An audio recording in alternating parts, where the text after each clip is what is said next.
Sir Kurnool నుంచి బాబుని sir. Kurnool నుంచి శివశక్తి బాబా? కాదు కాదు కాదు, ఉత్త బాబునే. ఒత్తి బాబు? ఒత్తి బాబేనా? ఉత్త బాబునే. ఉత్తి బాబువే. చెప్పాను.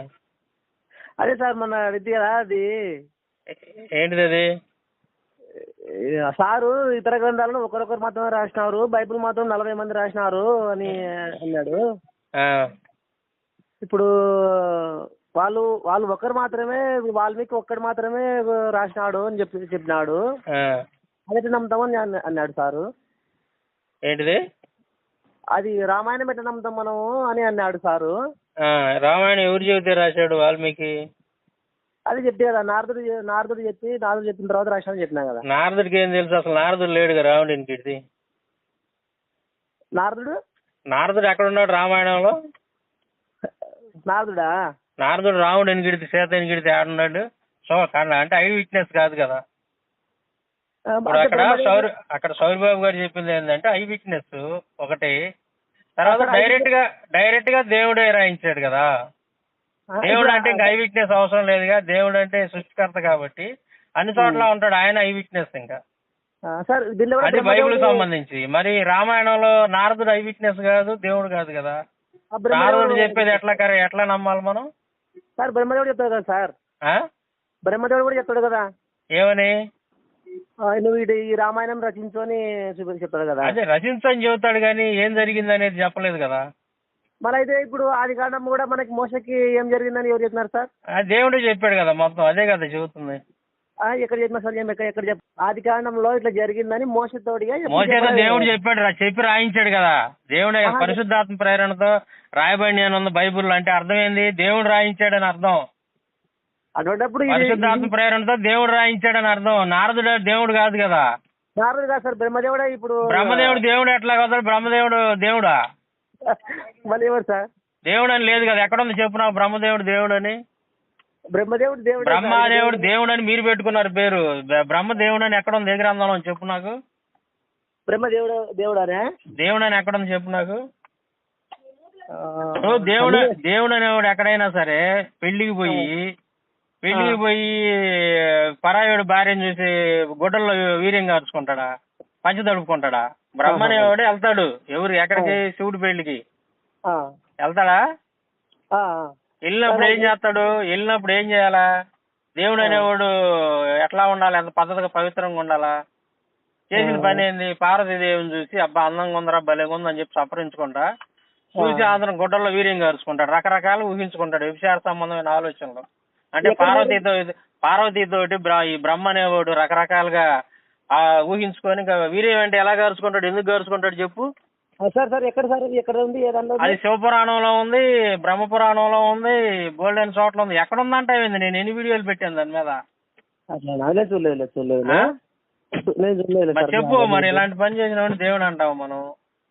ఇప్పుడు అలాంటి పని ఒకవేళ ఆయన అలా చేసినాడు అనుకుంటే మరి దేవుడు అవుతాడా? అలాంటి పనులు చేసేవాడిని దేవుడు అంటావు మనం, లేకపోతే ఎవరిని అంటావు? చెప్పు తీసుకొడతాం లేదు దేవుడు అన్న పని చేస్తే. ఇప్పుడు ఎవరో పార్వతీదేవి ఇప్పుడు నువ్వు ఉండవయ్యా, నువ్వు పెళ్లి చేసుకుంటున్నావు,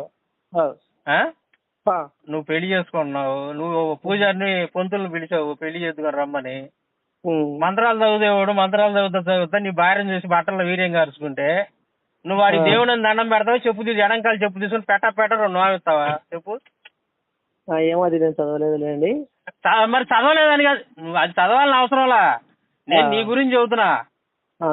ఇప్పుడు నీ పెళ్లికి నువ్వు ఒక పూజారిని పిలుస్తావు, ఆడు మంత్రాలు చదవడం ఆపేసి నీ భార్యకి వెళ్ళి చూసి నువ్వు చేసుకునే భార్య వైపు చూసి గుడ్డల్లో వీర్యం కారుచుకున్నాడు అనుకో, రకరకాలుగా మనసులో విభజించుకొని, అప్పుడు నువ్వు వాడిని ఏం చేస్తావు చెప్పు? ఆ సంగతి నీకు తెలిసింది, నువ్వేం చేస్తావు? దండం పెడతావా లేదా ఏం చేస్తావు? నేనైతే ఖచ్చితంగా నువ్వు చెప్పినట్టే చేస్తా సార్. నేను చెప్పినట్టు ఏం చేస్తా? అదే ఇప్పుడు చెప్పు తీసుకొని కొడతావుగా. మరి దేవుడు అనేవాడు అట్లాంటి ఏదో పనులు చేస్తాడా? ఇప్పుడు దేవుడు అనేవాడు అటువంటి ఏదో పనులు చేస్తాడా అంటే ఇప్పుడు ఆయన మరి సృష్టికర్త అంటావు నువ్వు. ఆయన సృష్టికర్త అంటారు కదా సార్.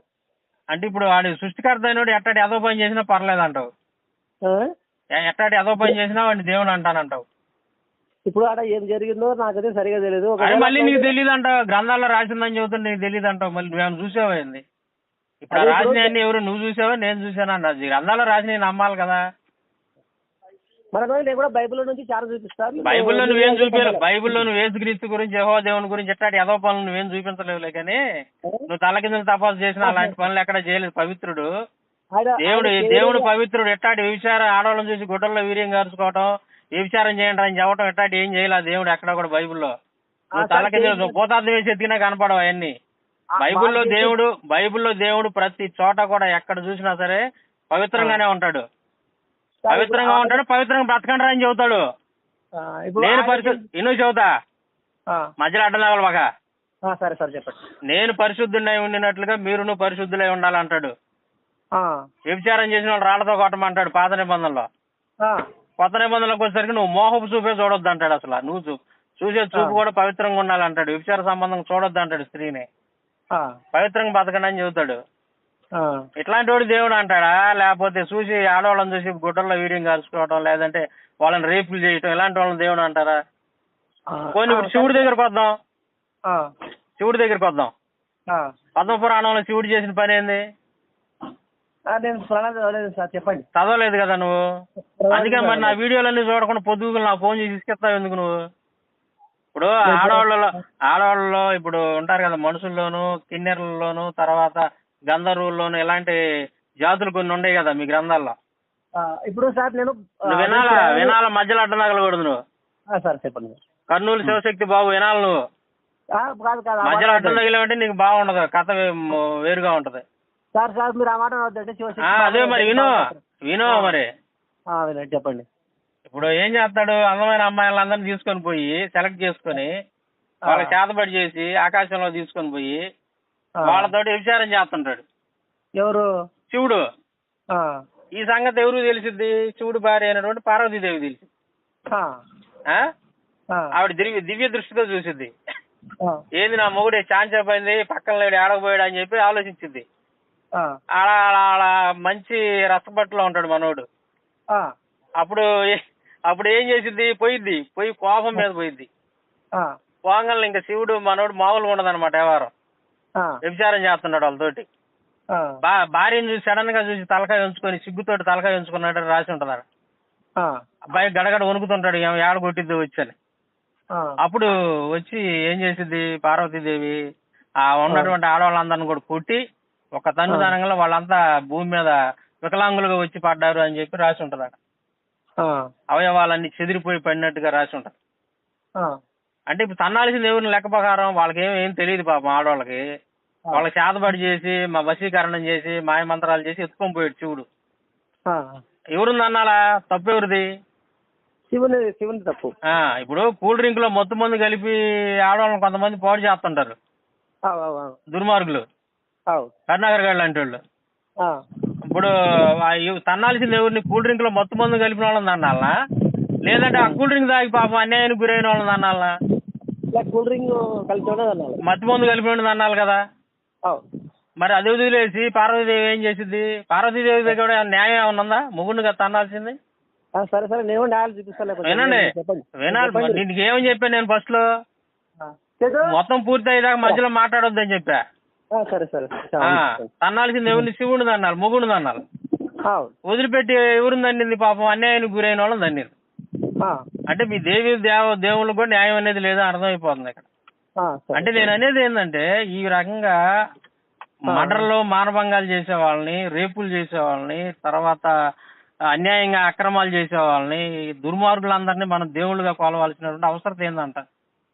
దేవుడికి మనిషికి తేడా ఉండాలిగా. మనిషి అనేటువంటి వాడే బెటర్ గా ఉంది మీ దేవుళ్ళ క్యారెక్టర్లతో పోల్చుకుంటే. మన మనుషులు చేసే తప్పులే కొంచెం బెటర్ గా ఉన్నాయి మీ వాళ్ళతో పోల్చుకుంటే.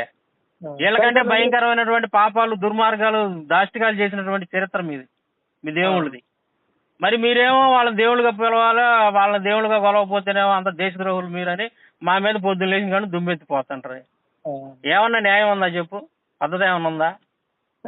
కాబట్టి మీరేమంటారంటే, మీరేం చేస్తారంటే ఆలోచించండి ఒకసారి, వాస్తవాలను ఆలోచించండి, గ్రంథాలు చదవండి, ఆలీలు చెప్పిన మాటలు వినబాకండి. ఎవరు చెప్పేది కరెక్ట్, ఎవరు చెప్పేది గ్రంథాల్లో ఉన్నాయో పరిశీలన చేయండి, చదవండి, నిజం తెలుసుకోండి, సత్యాన్ని వెంబడించండి. సత్యం మిమ్మల్ని స్వతంత్రులుగా చేసింది. సరే బైబిల్ గురించి మన సాయంత్రం ఫోన్ చేయండి. నేను బయటకు వచ్చి ఉన్నాను, బాగా బిజీగా ఉండా. సాయంత్రం మాట్లాడదాం. మీరు బైబిల్ గురించి ఏది అడిగినా నేను మాట్లాడతాను, మీకు చెబుతా సమాధానం. నాకు ఈ పురాణాలు తెలియదు కానీ బైబిల్ గురించి మాత్రం బాగా తెలుసు. నేను బైబిల్లో కూడా దేవుడు మీరు ఏది అడిగినా నేను బైబిల్ నుంచి అవడానికి సిద్ధంగా ఉన్నాను. ఎందుకంటే బైబిల్లో చెప్పిన దేవుడు ఎక్కడ కూడా ఇట్లాంటి ఎదవ పనులు చేయాలి. ఎక్కడ కూడా చేస్తే మేము దేవుడిగా యాక్సెప్ట్ చేయం కదా. ఆయన దండి చేయించిన వాళ్ళే మీకు మీరు ఇవన్నీ చెప్పొద్దు మా కథలో. ఏదైనా ఉంటే నాకు చెప్పిన సమాధానం చెబుతా బైబిల్ నుంచి కూడా. సాయంత్రం ఫోన్ చేయి. సరే సరే ఓకే ఓకే సరే. ఓకే, ఉంటాను. శివశక్తి బాబు.